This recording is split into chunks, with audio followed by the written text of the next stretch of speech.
Hello दोस्तों, कैसे हैं आप सभी। आई होप अच्छे होंगे। दोस्तों मैं हूं नीरज मौर्य और आप देख रहे हैं आपका अपना YouTube channel exam time number 1।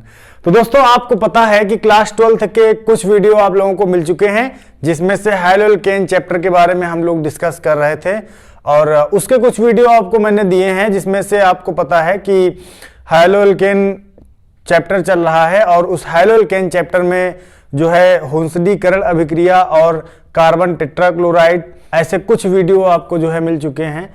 तो आज हम लोग क्या करेंगे, उसके आगे के टॉपिक को क्लियर करेंगे। अभी आपने केवल हाइलो एल्केन को पढ़ा है, आपने केवल किसको पढ़ा है, हाइलो एल्केन को। उसके साथ एक और टॉपिक इसी में जुड़ा हुआ होता है, उसका नाम है हाइलो एरीन। क्या नाम है, हाइलो एरीन। अभी हम लोग हाइलो एल्केन के बारे में जान चुके हैं और इससे रिलेटेड कुछ इंपॉर्टेंट चीजों को पढ़ चुके हैं। अभी हम लोग क्या करेंगे, हाइलो एरीन को पढ़ेंगे। हाइलो एरीन में आपको पता है कि हाइलोजन और एरोमेटिक रिंग होता है। हाइलोजन और एरोमेटिक रिंग दोनों एक दूसरे से जुड़ा हुआ होता है, तो वही आपका क्या हो जाता है, हाइलो एरीन हो जाता है। ठीक, तो हम लोग आज हाइलो एरीन को कंटिन्यू करेंगे और इसमें से कुछ जो है रिएक्शंस को कंटिन्यू करेंगे। तो मैं आपको बता रखा हूं कि मैं वही चीज पढ़ाने की कोशिश कर रहा हूं जो बोर्ड एग्जाम के हिसाब से इंपॉर्टेंट है। तो चलिए स्टार्ट करते हैं। वीडियो को स्टार्ट करने से पहले अगर आप हमारे चैनल पर नए हैं तो चैनल को सब्सक्राइब जरूर करिएगा और ज्यादा से ज्यादा लोगों तक वीडियो को शेयर करिए। और अगर कोई भी दिक्कत समस्या आपको आती है तो हमारे जो है कमेंट बॉक्स में आप कमेंट करके जरूर बता सकते हैं। चलिए वीडियो को स्टार्ट करते हैं। सबसे पहले आपको हम बता दें एरीन का मतलब क्या होता है। तो एरीन का मतलब होता है एरोमेटिक रिंग। एरीन का मतलब होता है एरोमेटिक रिंग, एरोमेटिक रिंग। ठीक, एरोमेटिक रिंग समझ लीजिए। यहां से देखिए, आपको पता है एरोमेटिक रिंग जो होती है वो बेंजीन रिंग से जुड़ी होती है। किससे जुड़ी होती है, बेंजीन रिंग से जुड़ी होती है। अब बेंजीन रिंग की बात आ गई तो सबसे पहले हम लोग जानेंगे बेंजीन क्या होता है। तो यहां से देखिए, बेंजीन को जो लिखा जाता है वो C6H6 लिखा जाता है, लेकिन हम लोग जानते हैं कि बेंजीन रिंग C6H6 लिखा जरूर जाता है, लेकिन इसको एक पैटर्न के हिसाब से समझा गया, एक पैटर्न के हिसाब से इसको समझा गया। और यहां पर देखिए कार्बन की जो संख्या है वो 6 है और यहीं से क्या होता है, हाइड्रोजन की संख्या बढ़ती है। हर एक कार्बन एक हाइड्रोजन को अपने साथ लेता है, मतलब हर एक कार्बन एक हाइड्रोजन के साथ बॉन्ड बनाता है और यहां से कार्बन की वैलेंसी आपको कंप्लीट करना होता है। आपको पता होगा कि जो कार्बन की वैलेंसी होती है वो 4 होती है। वैलेंसी का मतलब होता है संयोजकता। क्या होता है, वैलेंसी का मतलब होता है संयोजकता। अब इसमें देखिए 1 2 3 4 5 6 कार्बन है और 1 2 3 4 5 6 हाइड्रोजन है। 6 कार्बन 6 हाइड्रोजन। ठीक, तो ये हो गई वैलेंसी। यही मतलब अब ये वैलेंसी नहीं हो गई है, मतलब ये कि ये कार्बन को हम लोग जो है कार्बन के साथ 6 हाइड्रोजन जुड़े होते हैं और इसी को हम लोग बेंजीन रिंग पढ़ते हैं। ठीक, एक जो है तरीका और होता है बेंजीन रिंग को पढ़ने का। देखिए अब इसमें कहीं कहीं पर आपको जो है बेंजीन रिंग ऐसी मिल जाती है। ठीक, और बेंजीन रिंग कहीं कहीं पर आपको बेंजीन के अंदर रिंग बना हुआ होता है ऐसे। ठीक, तो हम लोग समझ लेते हैं जो कार्बन होता है, कार्बन का एटॉमिक नंबर मतलब परमाणु संख्या वो होती है 6। कितनी होती है, कार्बन की परमाणु संख्या होती है 6। अगर हम इसका इलेक्ट्रॉनिक विन्यास निकालेंगे, अगर इसका इलेक्ट्रॉनिक विन्यास निकालेंगे तो यहां से हो जाएगा 1s2 2s2 2p2। ठीक, एक चीज आप लोगों ने पढ़ा होगा SPDF जो कक्षक होते हैं, उन कक्षक में जो इलेक्ट्रॉनों की संख्या होती है उनको कैसे भरा जाता है। ठीक, तो S कक्षक में 2 इलेक्ट्रॉन जाते हैं, P में 6 जाते हैं, D में 10 जाते हैं और F में 14 जाते हैं।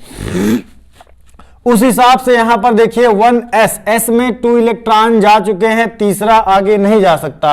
वैसे ही s इसमें भी हो गया, लेकिन जो p आता है p में 6 इलेक्ट्रॉन जा सकते हैं और कितने इलेक्ट्रॉन गए, 2 इलेक्ट्रॉन गए, तो बचे कितने, यहां पर 4 इलेक्ट्रॉन आपके बचे। ठीक, तो यहीं से आपके 4 इलेक्ट्रॉन बचे, तो कार्बन की यहां से हो जाएगा valency of carbon, valency of carbon मतलब कार्बन की संयोजकता कितनी हो गई, 4। तो यहां से हम लोगों को पता चलता है जो कार्बन होता है उसकी वैलेंसी 4 हो गई, संयोजकता 4 हो गई। और हम लोग कोशिश यही करते हैं कि कार्बन की जो संयोजकता है उसको कंप्लीट करने का प्रयास करते हैं। कार्बन की जो संरचना बनी होती है उन संरचना में जो है उसकी वैलेंसी को कंप्लीट करने का प्रयास करते हैं। ये हो गया बेंजीन रिंग, ये आपको समझ में आ गया। अब एक चीज जान लीजिए, जब किसी भी बेंजीन रिंग में एक हाइड्रोजन समूह विस्थापित होगा और एक हाइड्रोजन समूह जो है उसमें जुड़ेगा। ठीक, जैसे मान लीजिए अगर इस बेंजीन रिंग में यहां पर मैंने Cl हाइड्रोजन परिवार का तत्व एक मैंने रख दिया। ठीक, अब ये Cl हो गया और ये बेंजीन रिंग हो गई। अभी इसका नाम यहां से बेंजीन से बदलकर हो गया क्लोरोबेंजीन। क्या हो गया, क्लोरोबेंजीन। अच्छा, ये इसलिए हुआ क्योंकि हाइड्रोजन परिवार का तत्व यहां पर उपस्थित हुआ है। ठीक, अब जैसे अगर हम आपको बताएं, जैसे बताएं कि यहां पर जो बेंजीन रिंग है, बेंजीन रिंग, बेंजीन से हम लोग क्लोरीन गैस के 2 अणुओं की अभिक्रिया सूर्य के प्रकाश की उपस्थिति में at the presence of sunlight कराते हैं, तो यहां से आपको देखिए ये वाला हाइड्रोजन जो होगा, ये वाला हाइड्रोजन रिमूव हो जाएगा और यहां से एक Cl ऐड हो जाएगा। उसी हिसाब से यहां पर आपको मिल जाएगा बेंजीन के ऊपर Cl और प्लस जो यहां का Cl गया और यहां से जो H गायब हुआ है वो यहां से आके आपको HCl मिल जाएगा। ये हो गया आपका, समझ में आ रही बात।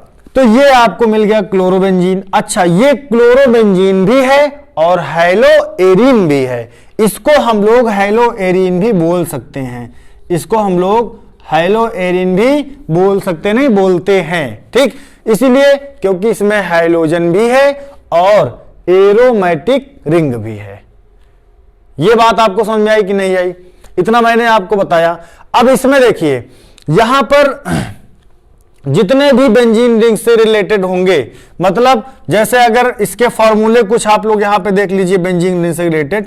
सबसे पहले तो ये आपको बेंजीन का फार्मूला पता ही हो गया कि ये होता है बेंजीन का फार्मूला। ठीक, बेंजीन के ऊपर अगर बेंजीन के ऊपर NH2 आ जाए तो ये हो गया एनिलीन। क्या हो गया, एनिलीन। फार्मूले नोट कर लीजिए। अगर बेंजीन के ऊपर Br आ जाए तो ये हो जाएगा ब्रोमोबेंजीन। क्या हो जाएगा, ब्रोमोबेंजीन। अगर बेंजीन के ऊपर CH3 आ जाए तो ये हो जाएगा टॉल्यूइन। क्या हो जाएगा, टॉल्यूइन। अगर बेंजीन के ऊपर OH आ जाए तो ये हो जाएगा फिनॉल। क्या हो जाएगा, फिनॉल। अगर बेंजीन के ऊपर CHO आ जाए तो ये हो जाएगा बेंजल डिहाइड। क्या हो जाएगा, बेंजल डिहाइड। तो ये फार्मूले हैं, इससे अभी और फार्मूले हैं। तो ये फार्मूले आपको हमने इसलिए बता दिए हैं क्योंकि देखिए जो OH और एल्डिहाइड वाला है ये आपको एल्कोहल और एल्डिहाइड चैप्टर में मिलेगा। ठीक, और टॉल्यूइन, ब्रोमोबेंजीन और एनिलीन ये आपको किस में मिलेंगे, इसी चैप्टर में मिलेंगे। समझ में आ रही बात कि नहीं आ रही। तो अब हम इन सारी चीजों को जो है अच्छे से डिस्कस करके समझते हैं। चैप्टर का बिल्कुल चैप्टर का बेसिक था, अब हम लोग इंपॉर्टेंट फैक्ट की तरफ चलते हैं। ठीक, देखिए अब इसी टॉपिक के अंतर्गत आपका आता है फिटिंग अभिक्रिया। क्या आती है, फिटिंग अभिक्रिया। फिटिंग अभिक्रिया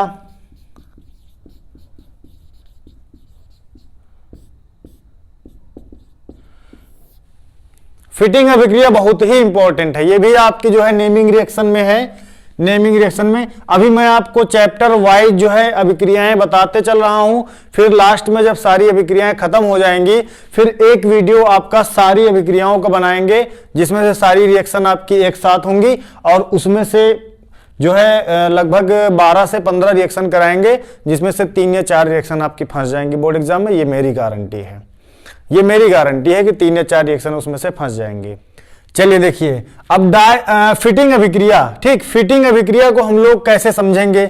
यहां से देखिए 2C6H5Cl ये होता है हमारा मेथिल, क्या होता है, सॉरी, ये होता है हमारा जो है क्लोरोबेंजीन। क्या हो गया, क्लोरोबेंजीन। क्लोरोबेंजीन अभिक्रिया करेगा Na के साथ, किसके साथ करेगा, Na के साथ, शुष्क ईथर की उपस्थिति में। किसकी उपस्थिति में, शुष्क ईथर की उपस्थिति में अभिक्रिया करेगा। ठीक, शुष्क ईथर की उपस्थिति में अभिक्रिया करेगा। तो देखिए यहां से आपको मिल जाएगा बेंजीन, केवल मिलेगा, क्या मिलेगा, 2C6H5 और यहां से हो जाएगा 2 आपके पास Cl है, 2Cl है तो 2Cl लिख दो, और यहां पर Na 1 है तो Na को भी बैलेंस करने के लिए, बराबर करने के लिए 2 से मल्टीप्लाई करेंगे, तो यहां से हो जाएगा 2NaCl। ठीक, ये हो गया। ये आपको क्या मिला, ये अभी इसको हम स्ट्रक्चरल मेथड में करेंगे। जब स्ट्रक्चरल मेथड में करेंगे तो आपके पास हो जाएगा बेंजीन के ऊपर Cl प्लस हो जाएगा 2Na और यहां से हो जाएगा शुष्क ईथर मतलब ड्राई ईथर, और आपको मिलेगा बेंजीन के नीचे बेंजीन इसमें से जुड़ा हुआ, ऐसे ये मिलेगा। ठीक, और इसे हम लोग बोलते हैं डाईफेनिल। क्या बोलते हैं, डाईफेनिल, और प्लस आपको 2NaCl मिलता है। ये क्लियर हो गया।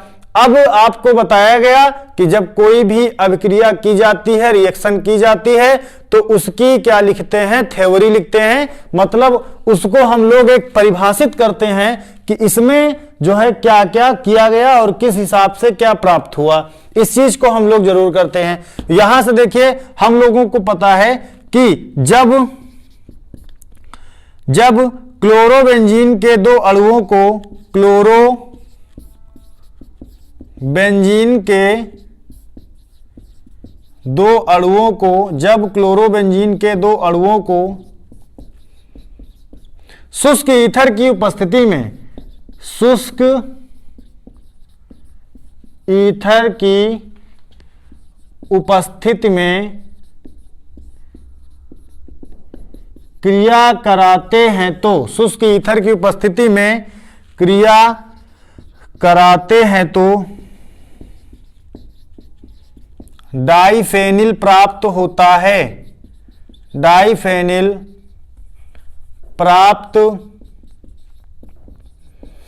होता है, डाईफेनिल प्राप्त होता है।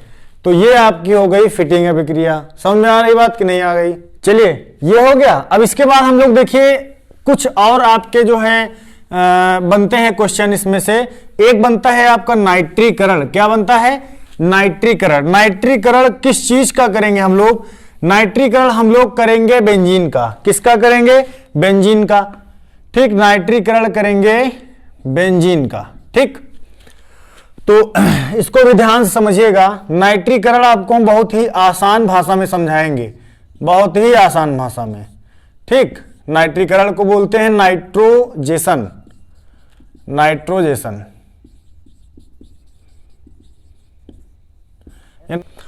तो देखिए यहां पर हम लोग क्या करेंगे, बेंजीन को ले लेंगे और बेंजीन की अभिक्रिया, बेंजीन की रिएक्शन कराएंगे HNO3 के साथ। ठीक, नाइट्रिक अम्ल है ये हमारा, ये है नाइट्रिक अम्ल।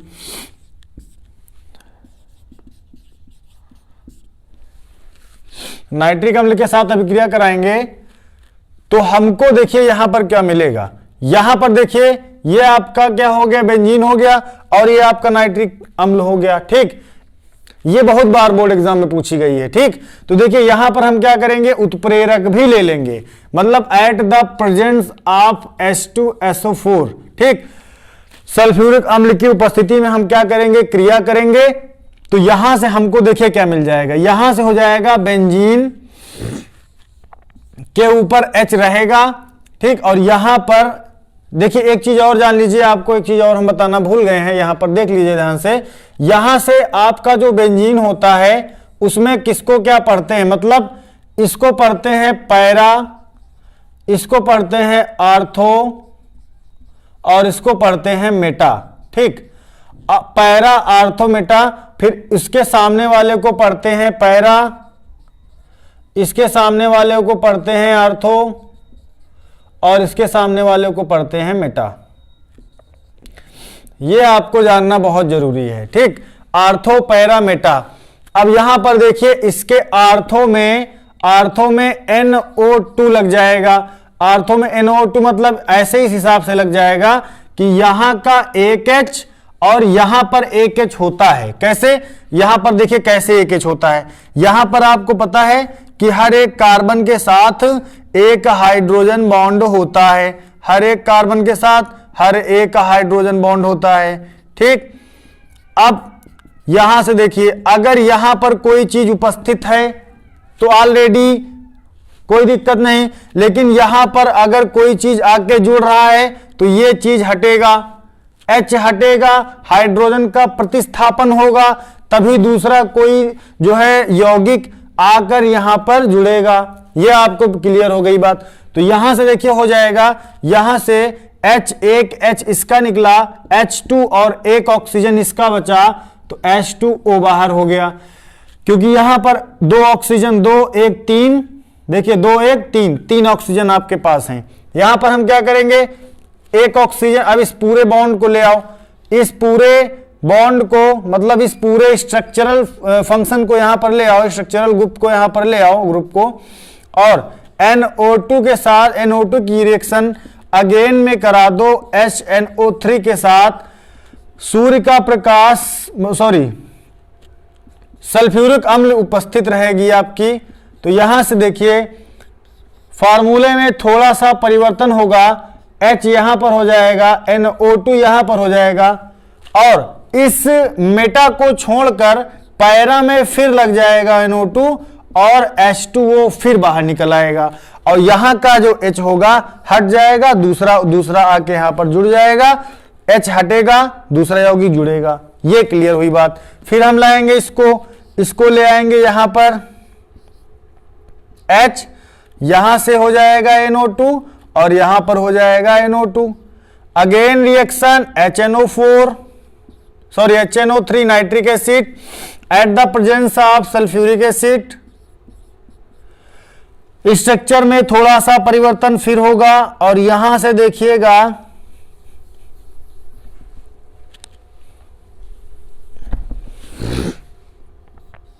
थोड़ा सा परिवर्तन होगा, और यहां हो जाएगा H, ये हो जाएगा NO2 और ये हो जाएगा NO2, और यहां पर आपको पता है आर्थो को छोड़ के और मेटा पे लग जाएगा NO2, और ये हो जाएगा प्लस H2O। ठीक, ये हो गया आपका। ठीक, यहां से देखिए ये आर्थो पे लगा है, ये पैरा पे लगा है, ये मेटा पे लगा है। देखिए इसका नाम हो जाएगा ट्राई नाइट्रोबेंजीन। क्या हो जाएगा, ट्राई नाइट्रोबेंजीन। ठीक, तो ये आपका जो है नाइट्रीकरण है। तो इसको आप थ्योरी के रूप में लिख सकते हो कि जब बेंजीन की अभिक्रिया या बेंजीन का नाइट्रीकरण, जब बेंजीन का नाइट्रीकरण नाइट्रिक अम्ल के साथ सल्फ्यूरिक अम्ल की उपस्थिति में कराते हैं तो हमको ट्राई नाइट्रोबेंजीन मिलता है। तो ये आपका यहां से नाइट्रीकरण क्लियर हो गया। तो मिलते हैं फिर दोस्तों अगले वीडियो में, और आज की क्लास को यहीं तक रखते हैं। वीडियो को ज्यादा से ज्यादा शेयर करिए और मिलते रहिए बराबर। जय हिंद, जय भारत।